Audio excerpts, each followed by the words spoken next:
नमस्कार दर्शकों, खबरों की खबर कार्यक्रम के इस पार्ट में आज की पड़ताल में हम देश दुनिया में शादी ब्याह के अलग अलग तौर तरीकों और रीति रिवाजों के बारे में जानेंगे। साथ ही असफल शादियों और तलाक के पीछे के कारणों पर भी विस्तार से चर्चा करेंगे। तो चलिए शुरू करते हैं महंगी शादियों का वो सच जो आप जानना चाहते हैं। शादी एक ऐसा बंधन है जो दो लोगों को एक दूसरे के साथ एक पवित्र बंधन में बांध देता है। वर्तमान समय में पूरे विश्व में शादी ब्याह रचाने के कई और तौर तरीके और भिन्न भिन्न रीति रिवाज अपनाए जाते हैं। आमतौर पर विवाह को दो तरीकों से किया जाता है, एक है सिविल मैरिज और दूसरा है रिलीजियस मैरिज। देश दुनिया में अधिकतर लोग विवाह करने के लिए इन दोनों ही तरीकों को एक साथ अपनाते हैं, क्योंकि धार्मिक क्रियाओं के अनुसार किए गए विवाह को देश की सरकार की मान्यता प्राप्त करवाने के लिए सरकारी पंजीकरण करवाना अनिवार्य होता है। सभी धर्मों के लोग अपने धर्म में प्रचलित रीति रिवाजों से विवाह करते हैं। मुस्लिम संप्रदाय के अलावा ज्यादातर सभी धर्मों में एक पुरुष केवल एक ही स्त्री के साथ विवाह कर सकता है। ईसाई धर्म में विवाह को वेडिंग कहा जाता है, तो वही मुस्लिम धर्म में विवाह को निकाह कहा जाता है और इसी तरह हिंदू धर्म में शादी कहा जाता है और सिख धर्म में ब्याह कहा जाता है। जैन धर्म, सिख धर्म और बौद्ध धर्म में भी शादी ब्याह के अपने अलग अलग तौर तरीके हैं। इसके अलावा हिंदू धर्म में भी कई अलग अलग तौर तरीकों से विवाह किए जाते हैं। पुराणों के अनुसार विवाह 8 प्रकार के होते हैं। ब्रह्म, देव, आर्य, प्रजापत्य, असुर, गंधर्व, राक्षस और पिशाच, यह 8 प्रकार के विवाह माने गए हैं। प्राचीन काल की बात है जब न कोई मजहब था और न ही कोई जात पात। यह कहानी उस प्राचीन समय की है जब इस ब्रह्मांड की रचना भी नहीं हुई थी। पवित्र देवी भागवत महापुराण के अनुसार जब देवी दुर्गा की कोख से रजगुण ब्रह्मा जी, सतगुण विष्णु जी और तमोगुण शंकर जी का जन्म हुआ, उनके युवा हो जाने के बाद माता ने अपनी ही शक्ति से 3 देवियों को बनाया, जिनका नाम श्री सावित्री जी, श्री लक्ष्मी जी और श्री उमा जी रखा। उस समय न तो कोई पंडित था और न ही कोई बाराती, न कोई नाच गाना डीजे था और न ही कोई मेहंदी, हल्दी, संगीत आदि की रस्में। श्री दुर्गा जी ने अपने तीनों पुत्रों का विवाह केवल अपने वचन से, श्री ब्रह्मा जी का विवाह श्री सावित्री जी से, श्री विष्णु जी का श्री लक्ष्मी जी से और इसी तरह श्री शंकर जी का विवाह श्री उमा जी से किया। 3 लोक के अधिपति माने जाने वाले श्री ब्रह्मा जी, विष्णु जी और श्री शिव जी का विवाह बड़े ही साधारण तरीके से हुआ। तो फिर क्या कारण है कि हिंदू समाज के इष्ट भगवानों का साधारण तरीके से विवाह होने के बाद भी आज समाज में हो रहे विवाह इतने आडंबरों, पाखंडवाद, जातिवाद, भेदभाव, दहेज और अन्य बहुत सी सामाजिक बुराइयों के ठेके बन चुके हैं? तो आइए जानने की कोशिश करते हैं। वर्तमान समय में अश्लीलता और असभ्यता अपनी चरम सीमा पर है। पश्चिमी संस्कृति की ओर अग्रसर होने की इस दौड़ में लोग इस तरह से भेड़ चाल चल रहे हैं जैसे वे अंधभक्त हो। विवाह एक पवित्र रिश्ता है। सभी जोड़ों के विवाह परमात्मा पहले से ही करके भेजता है। इसे साधारण तरीके से करो या अपनी आर्थिक शक्ति का दिखावा करने के लिए। आइए अब इन फिजूल खर्ची से भरे विवाहों के पीछे के कुछ कारणों पर नजर डालते हैं। सबसे पहला कारण है बॉलीवुड। बॉलीवुड की फिल्में देखकर गरीब घर की बहन बेटियां अपनी शादी के सपने देखने लगती हैं। फिल्मों में बड़े महंगे और फिजूल खर्ची से भरे विवाह दिखाए जाने के बाद लाखों लड़कियां ठीक वैसे ही विवाह करना चाहती हैं। इन्हीं फिल्मों को देखकर बच्चे स्कूल से ही चरित्रहीन हो जाते हैं और पढ़ाई करने की बजाय किसी के साथ लव अफेयर चला लेते हैं। परिणाम स्वरूप लड़के लड़कियां जवान होकर भागकर प्रेम विवाह रचाते हैं।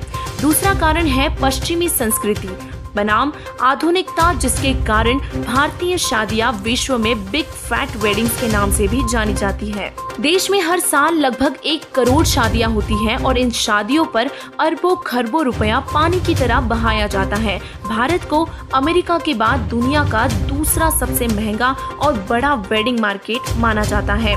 भारत में फिजूल खर्ची और बाहरी आडंबर करने का रिवाज कभी था ही नहीं। इस पवित्र भूमि पर शादी ब्याह बड़े ही साधारण तरीके से रचाए जाते थे। पुरातन समय में बारात में वर पक्ष के साथ केवल 3 से 4 लोग जाया करते थे, जिसमें लड़के की सगी माँ और बहनें भी शामिल नहीं हुआ करती थी। शादी की रस्मों में दूल्हा दुल्हन को कोई विशेष श्रृंगार भी नहीं किया जाता था। मेहंदी, हल्दी, लिपस्टिक आदि बाहरी आडंबर भी तब नहीं हुआ करते थे। दहेज रूपी दानव का जन्म भी तब तक समाज में कभी नहीं हुआ था।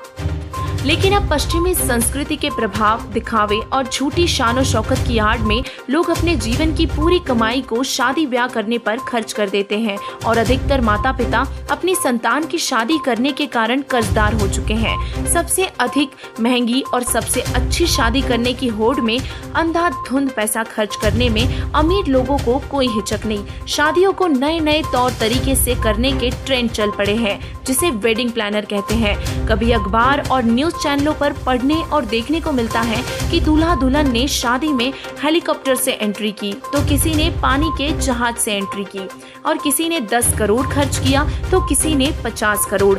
किसी की शादी में 100 प्रकार के पकवान थे तो किसी की शादी में 100 अलग अलग प्रकार के फूलों की सजावट थी।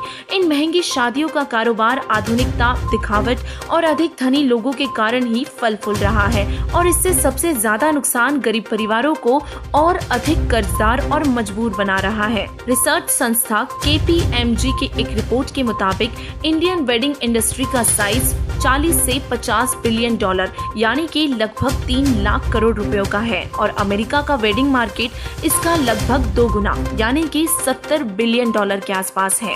तो आइए अब जानते हैं कि क्या महंगी शादी यानी कि जहां विवाह करने पर धन लाखों करोड़ों रुपयों में खर्च किया जाता है, वैवाहिक सफलता की गारंटी है।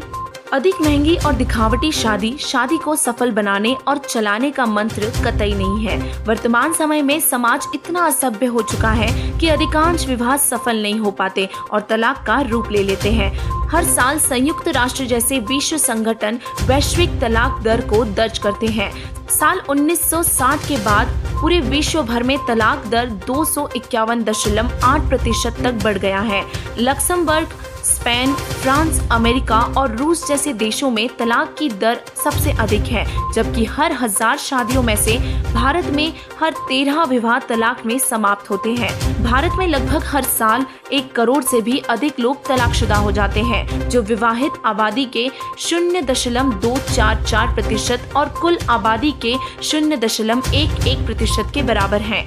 संयुक्त राष्ट्र की साल 2019-2020 की रिपोर्ट के अनुसार भारत में पिछले 2 दशकों में तलाक की संख्या 2 गुनी हो गई है। क्या आप जानते हैं कि कोर्ट में तलाक से ज्यादा सेपरेशन के केस लटके पड़े हैं?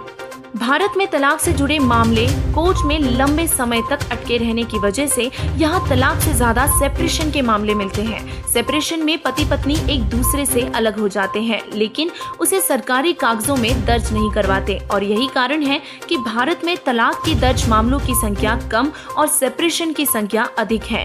भारत में तलाक और अलग रहने के मामलों में शहरों और गाँवों में बहुत कम अंतर है। शोधकर्ताओं का कहना है कि यह आंकड़ा बहुत ही हैरान करता है।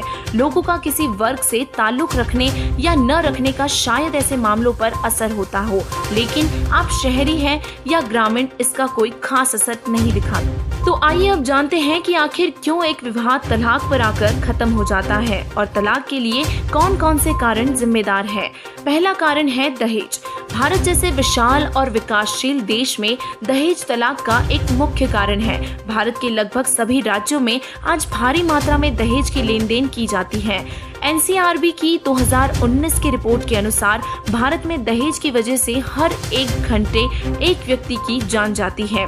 रिपोर्ट के मुताबिक साल 2019 में दहेज प्रथा की वजह से कुल 7,162 लोगों की मौत हुई, जिसमें उत्तर प्रदेश और बिहार में 2,424 और 1,127 के आंकड़ों के साथ प्रथम और दूसरे स्थान पर है। दहेज निषेध अधिनियम के तहत दर्ज मामलों की संख्या 2018 में 690 से बढ़कर 2019 में 739 हो गई। 2017 में यह संख्या 727 थी, तो वहीं दहेज हत्या की संख्या 2018 में 48 से बढ़कर 52 हो गई।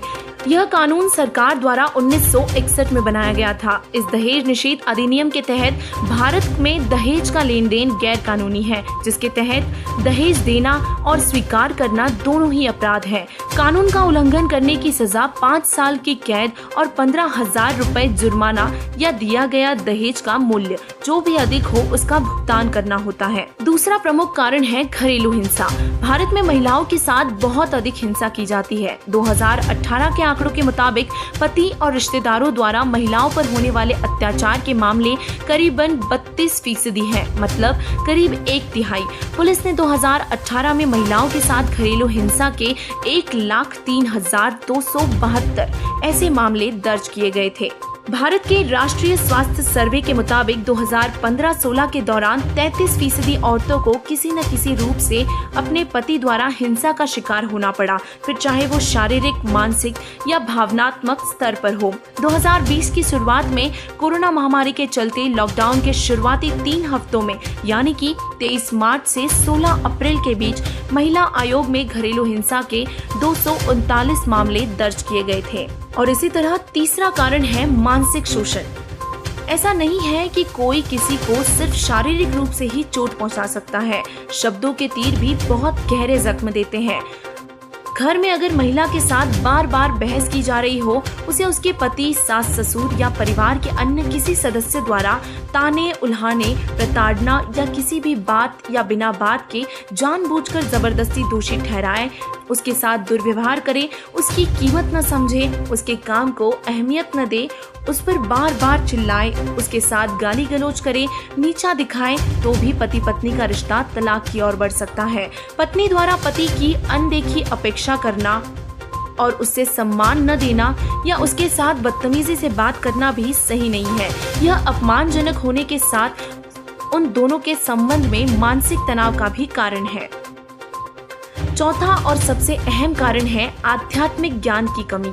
उपरोक्त बताई गई सभी समस्याओं का हल आध्यात्मिक ज्ञान से हो सकता है और इसीलिए सबसे बड़ा कारण हम आध्यात्मिक ज्ञान की कमी को कह सकते हैं। पश्चिमी देशों व भारत में आध्यात्मिक ज्ञान का अभाव सदियों से रहा है। सद्भक्ति साधना बताने वाला कोई विरला संत ही होता है। आध्यात्मिक विचारों की कमी के कारण नकारात्मक विचार हमारे मस्तिष्क में घर कर जाते हैं और आध्यात्मिक ज्ञान के अभाव में हम उच्च विचार और सदा जीवन जीने की हमारी शैली को भी भूल चुके हैं।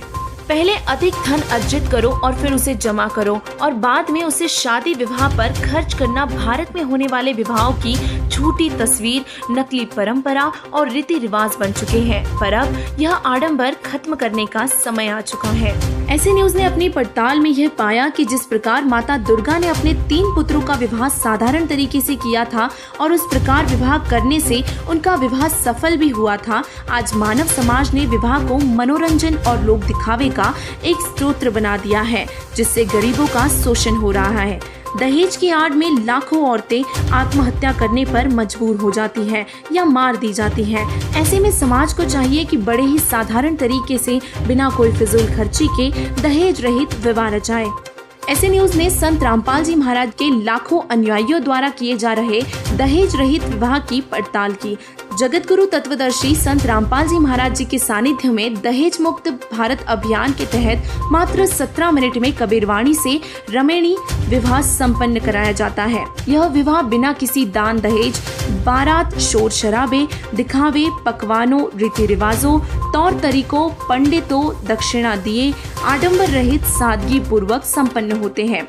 आमतौर पर शादी में दुल्हन को मेहंदी, महावर आदि लगाया सजाया जाता है, तो वहीं दूल्हे भी सज धज कर तैयार होते हैं और शादी में लाखों करोड़ों रुपए खर्च होते हैं। तो वहीं कबीरपंथी संत रामपाल जी महाराज जी के अनुयायी अपने बच्चों की शादियां गुरु परंपरा के अनुसार बहुत ही सादगी पूर्वक करते हैं, जिसमें वर एवं वधू बिना खर्चे के विवाह बंधन में बंध जाते हैं। यह शादी संत रामपाल जी महाराज जी के अनुयायियों द्वारा समाज को एक ऐसा संदेश देती है जहां जाति पाति, ऊंच नीच, लोक दिखावे की भावना से ऊपर उठकर एक नया मानव समाज का निर्माण करना चाहिए। संत रामपाल जी महाराज जी असल में विश्व को बेटी बचाओ बेटी पढ़ाओ का संदेश दे रहे हैं। संत रामपाल जी महाराज जी के आध्यात्मिक ज्ञान और विचारों को अपनाने से ही देश को दहेज रूपी दानव से मुक्त किया जा सकता है।